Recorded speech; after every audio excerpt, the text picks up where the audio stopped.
Good morning, Alpaca.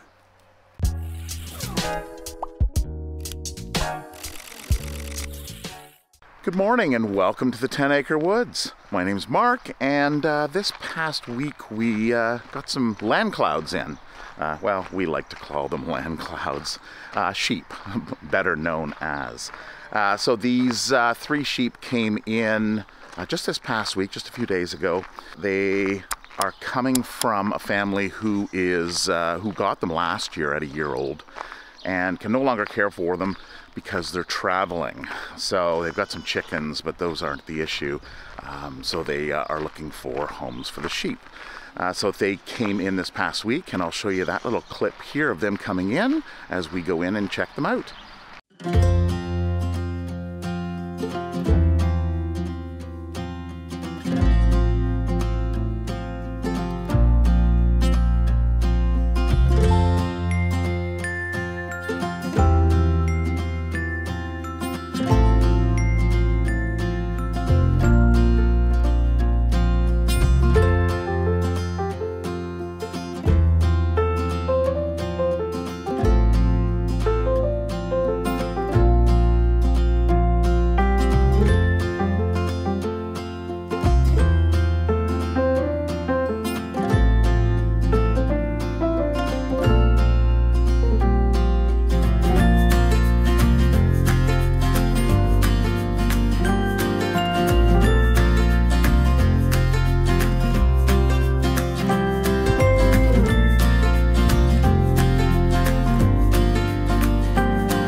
I hear them.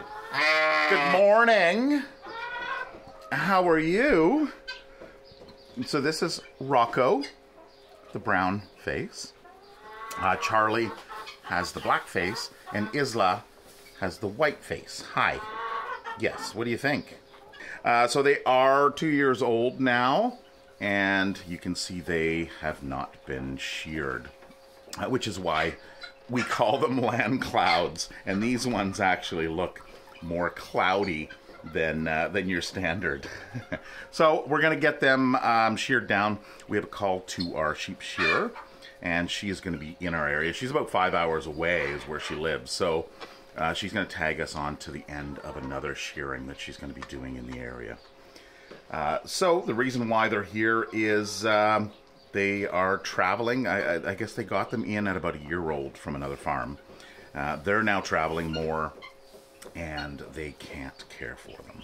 So they brought them in here. Right, girls? We think they're girls. We're not 100% sure. You know, I've checked their back end, and they do have kind of the pea staining on the back end, all 3 of them. And their faces kind of look like girls. Hey? Or ewes. Are ewes a bunch of ewes? Well, good morning, Fernando. And would you look at the shelter area? It is clean. Tara spent some time on the tractor this past week and got everything all cleaned up. And now we're level to the ground, which is great. Looks like this area here hasn't been done, and she may just leave that as such. Well, good morning, Tinker. Are you staying out of the sun? Yeah, having a little nap? So that's good. And then I believe this area here has been left as well. Yeah. So the water is quite high when this is down low, so this is actually a good height. So the kids are going to be, well, at least one of the kids, Star, the bottle fed. Oh boy, guess what? Stumpy. The bottle fed the bottle fed kid goat. I can't speak. She is actually, or likely, going to be going home today. And there she is. Hi, Star. Were you sleeping? having a little nap. Yeah, this is Star. She's got her little horns. And she's a little bit smaller than her sibling, her sister. Yeah, oh, you like that. There it is. Okay, so her siblings, or her step-siblings and siblings. So we have CJ here. He's still rocking his package, so he was banded 3 weeks ago now. So usually I think it takes about a month for things to happen, right, buddy? He was the only boy. And then we've got Star's sibling right here, the white one. Yeah. How are you girls doing? Yes, and they're going to be, I'm not sure which ones, but 2 other ones are going to be heading out within the next week as well. So they're big, they're, we'll call it weaned, but not quite, they still have their moms here. So we did separate the moms a couple weeks ago, and the crying was just, it was pulling at our heartstrings, and we thought, okay, fine, you guys can have your moms, right? Because, of course, we put the moms just on the other side of the fence. It's much easier when the kid goats leave the farm and can't hear their moms anymore, right? Because you're a big girl. Yeah. Morning, Charlie. Yeah, getting those grains. So Charlie had a hole in his pool, and so Tara went and got another pool. Morning, Sheldon. Yeah, okay. Sheldon does his own thing, don't you, buddy? Yes, you do. This one apparently has a hole, but it's a smaller hole. So we're going to have to pick up another pool for Charlie. Fernando on the other side of the fence. And Sunny. Morning, Sunny. Now, Fernando and Sunny were getting along quite well in the beginning, but more recently, Fernando's been putting Sunny in his place. So we've got him in here. And this is the nursery area. So we haven't been here in a little while. And we had a rabbit come in this past week. So this little lop, actually this is the first time I'm seeing the lop. So rabbits come in here for different reasons. One reason, whoop, in there. One reason is due to animal seizures. So we work with the provincial vet and rural animal management services, and when animals get seized from properties, then we'll take them in. So we had a couple years ago, what was it? We had probably close to 300 rabbits come in over the course of the summer, and basically the rabbits got out of hand. The fencing wasn't good enough. It kind of fell down, and the rabbits just took over. We had to move in and swiftly pull them all out, load up 3 vehicles, bring them back here, sex them, separate them, and we found homes for them.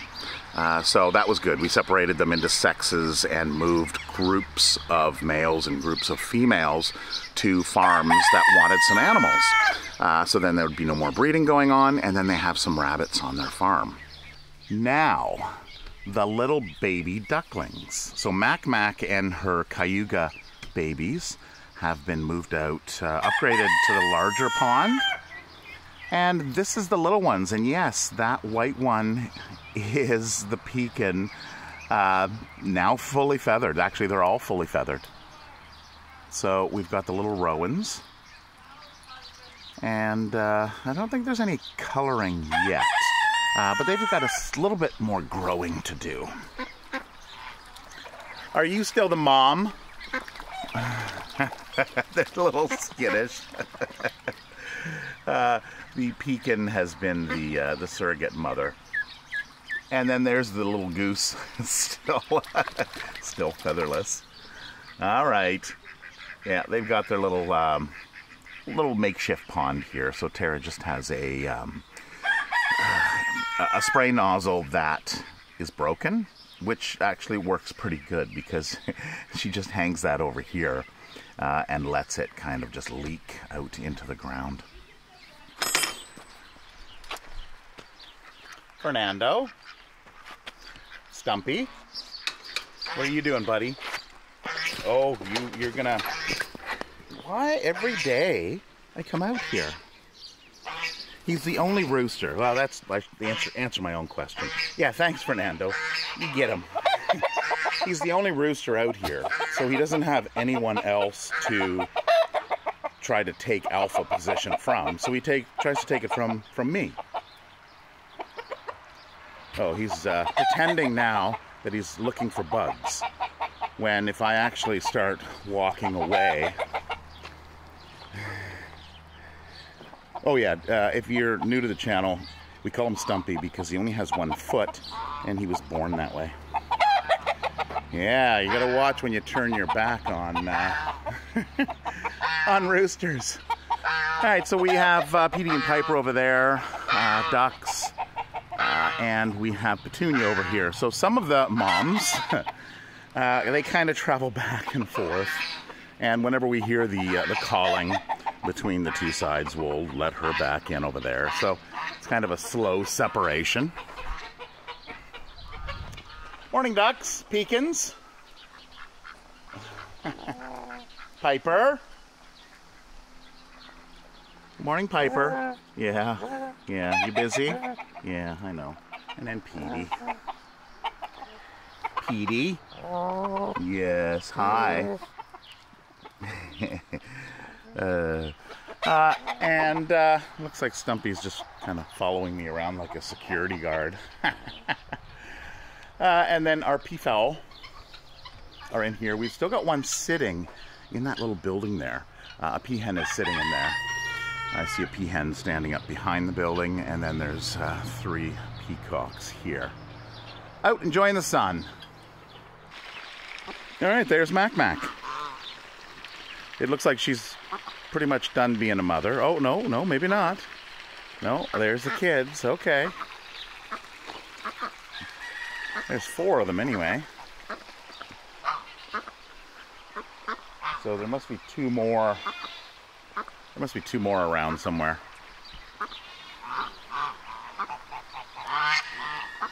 Oh, and we got Glenn. What's Glenn doing? You guys gonna go for a swim? Hey?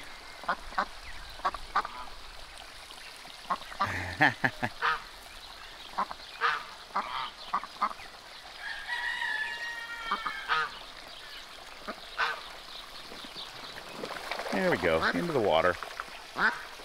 Lots of duckweed there to chow down on.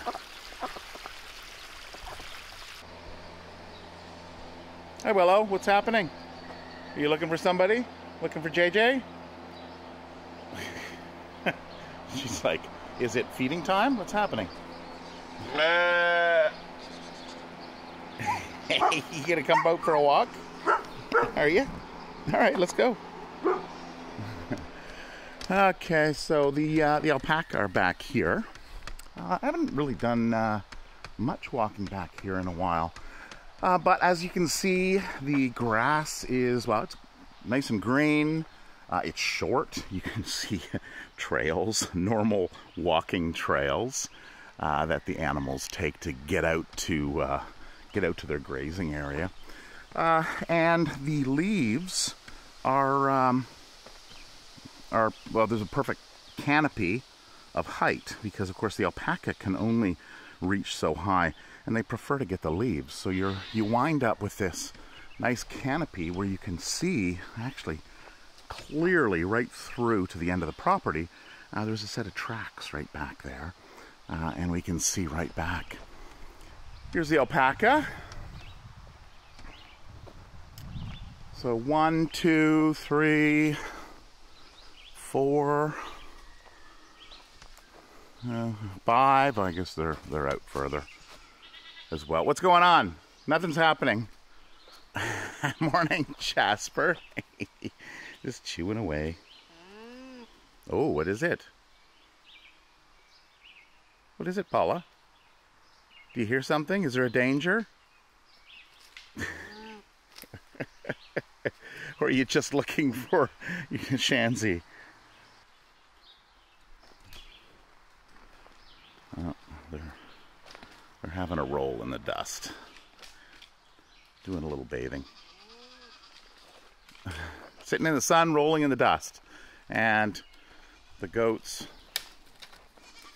are, well, I guess they're trying to beat up the tree or sharpen their horns. You think you girls are going to get something out of it if you...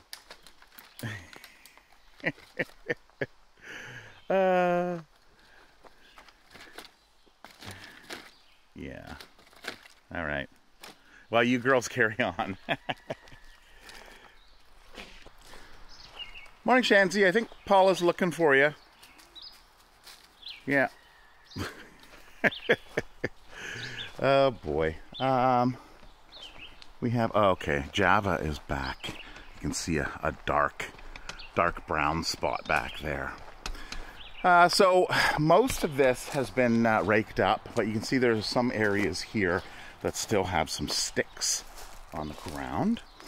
So we've got to just come back and clean up. Most of that is all done. It's just basically this section here where you can see there's some stuff to do, and we get some volunteers that come out from time to time, and this is a great opportunity to put them to use. So what we do is we put piles of sticks and wood, and we take something natural like this and we'll just pile it on that. So it's kind of a natural area for wildlife in the area, chipmunks and such, to have a shelter, to build a shelter. So it looks like, who is that? That is Pedro, I'm guessing. Pedro and Java. So this is the west side of the property here. If you look, you can see our hay barn, which is right there. Right there. So we're right down at the west end of the property, and this is the electric fence that runs here. And this is what the property would look like without the animals. So you can barely see in 10 feet. So, and right down the property line, there it is. So there's the alpaca back there. Right back down as far as you can see is the tracks. Oh, that's Juanita. Oh, I forgot about that. Juanita and Java have this thing where she spends some time with him during the day. Forgot about that. That's who was missing. So Pedro must have been over, one of the ones basking in the sun and rolling in the dirt. That was Pedro. Okay, I remember now. I'm just kind of doing a walkthrough, checking on the fence. So this is the old fencing, the original kind of fencing that was on there. And we just put temporary posts and then put our electric fencing just inside there. Eventually what we'd like to do is get proper fencing put in as a replacement, but you know, costing, this stuff's a lot cheaper. So if you are starting a farm, want to get some animals, electric fencing is a pretty inexpensive way to go ahead and do that. You know, we've got our whole 10 acres is all surrounded by electric fencing, and if you are interested, I'll put a link down in the description for Gallagher Animal Management. You can get 10% off by using our code 10 Acre Woods. All right, so there is the railway tracks at the south end of our property. And there's some nice big oak tree here. And there we go. We're looking back towards the house. And if you look close enough, you can actually see the brown of the house right there, right through the... So the dimensions of the property are 535 feet wide by 909 feet deep is the dimensions. So this is one of the things I look for here. You can hear that snapping sound. So that snapping sound is power that's being sent through the electric fence every second or so. But this line, see, this is a wire line. And the other ones are wire lines. This is actually a braided line with thin, I don't know if you can see it, but it has thin metal braids that run through it. And this is actually supposed to be not charged.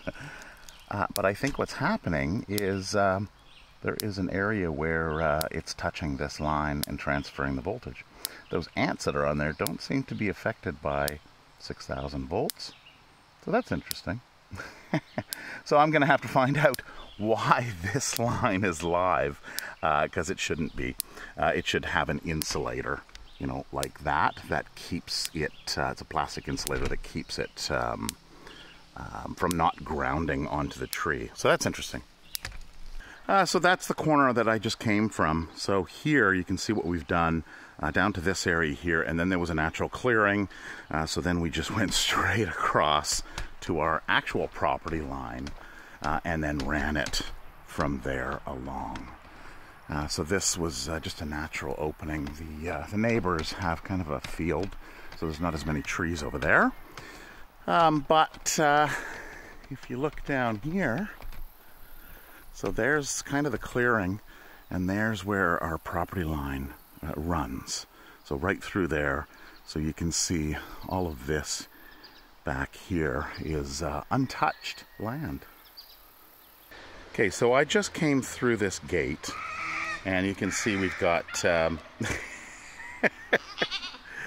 everybody here waiting for me. And the reason why they're waiting is because this is the dog run. And they often go in here and do trimming, don't you? Yes. So because I'm standing here, they're like, oh, we're allowed to go in. We must be allowed to go in. Here comes Juanita.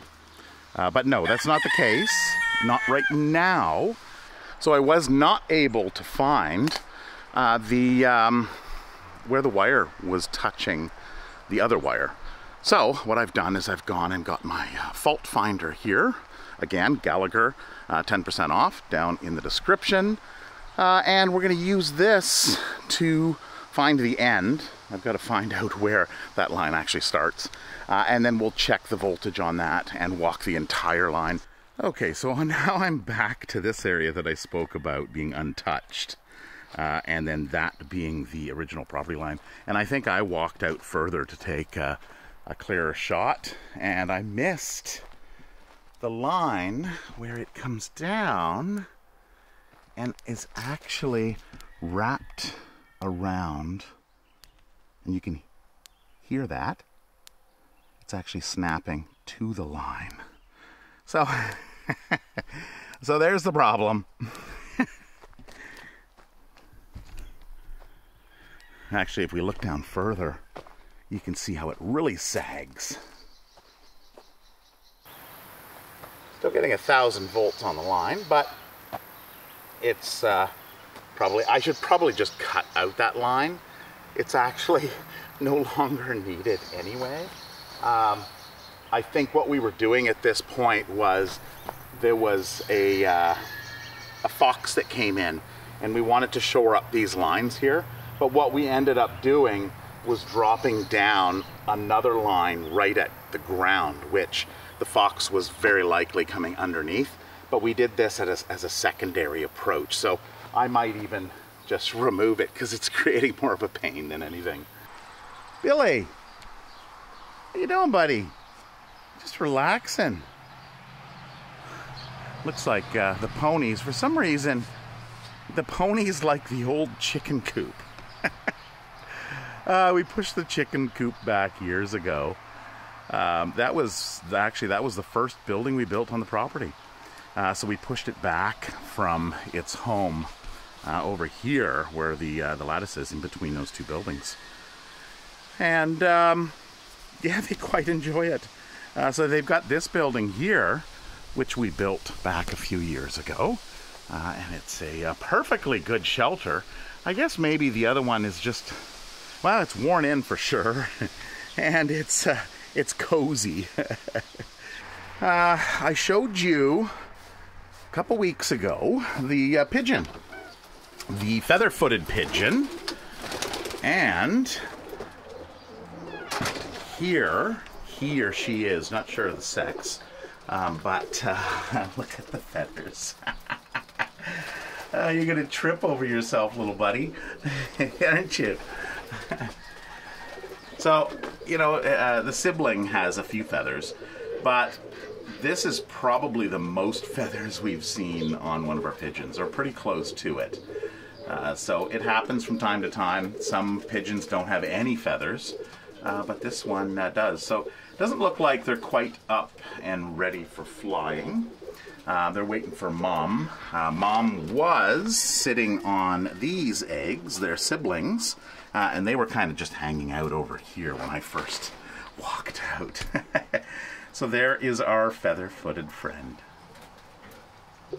So as you can see here on the Gallagher M1100, we do have full green bars at the top. So that problem with the electric fencing has now been resolved.